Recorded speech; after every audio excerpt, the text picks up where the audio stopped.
This is a long way from the deserts of Namibia. Thank you, Rhoda, and your husband, Richard, for giving us the great honor of this award and allowing us the opportunity of coming to San Francisco to see this very beautiful city.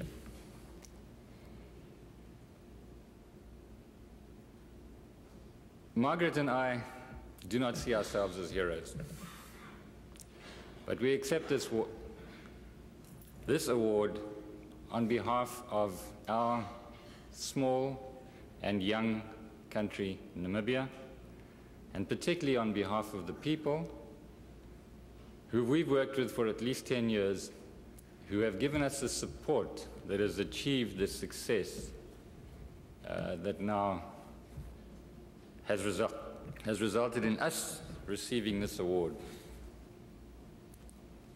They are the real heroes.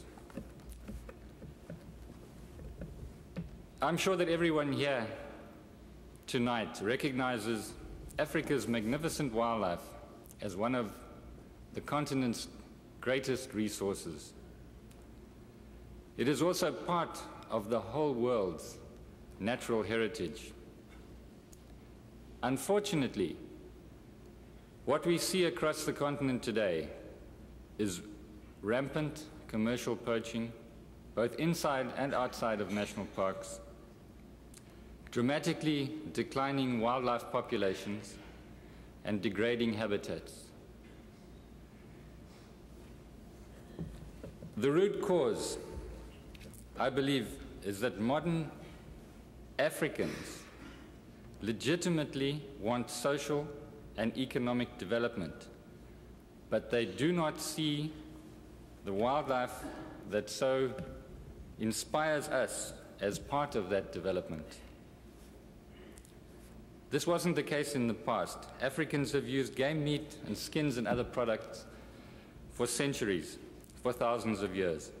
Unfortunately, during the colonial era, governments expropriated this resource. Subsistence hunting became poaching. Wildlife management decisions were made and enforced by government agencies alone. Post-independence African countries have not changed that situation. The end result has been that Africa's rural people have been alienated from wildlife, and many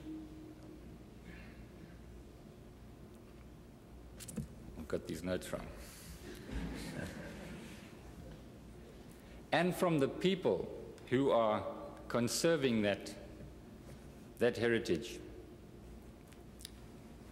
Because of this, we see the local people living in or near wildlife areas standing by passively or even actively supporting poachers. There's a syndrome almost like Robin Hood. Poachers are stealing back from the government what the government stole from the people. Our challenge in Africa, certainly in Namibia, is to re-empower local communities to play an active part in the conservation and management of their resources. If we do this, we will tap into a treasure chest of local knowledge and skills to the benefit of all that we wish to achieve. We will also be sharing responsibility with the people who can make the difference between the success and failure of wildlife conservation in Africa.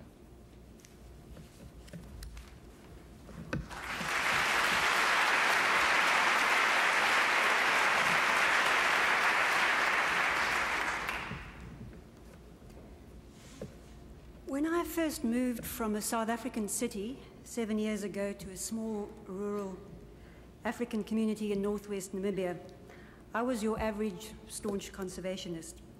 Like many privileged Euro-Africans, I had only experienced wildlife as an exciting and uplifting spectacle. But there's another view of wildlife. Elephants look quite different when you're not on the back of a safari truck. When you're a woman on foot going to get water at a spring and you meet a herd of elephants, the experience is terrifying. Elephants can also be destructive. For example, in a field of crops, destroying food that was meant to last a family several months.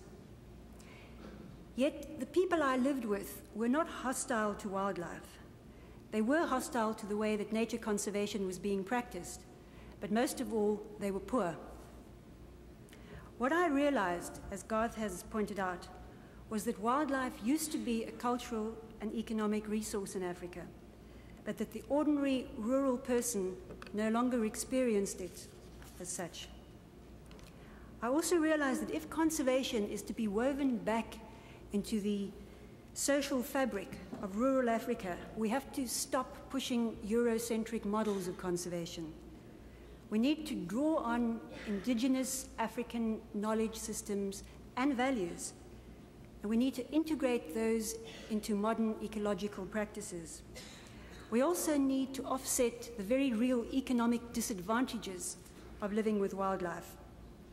This means linking wildlife conservation to sustainable economic and social development, to the upliftment of living standards of rural Africa. Only when we've done that can we start talking about population explosions, birth control. And basically, this is what we've been trying to do in Namibia. We're trying to put into practice a new Africanized conservation philosophy. It's never easy changing a paradigm. By honoring us tonight with the Goldman Environmental Prize, you've strengthened us. You've given us new heart. Thank you.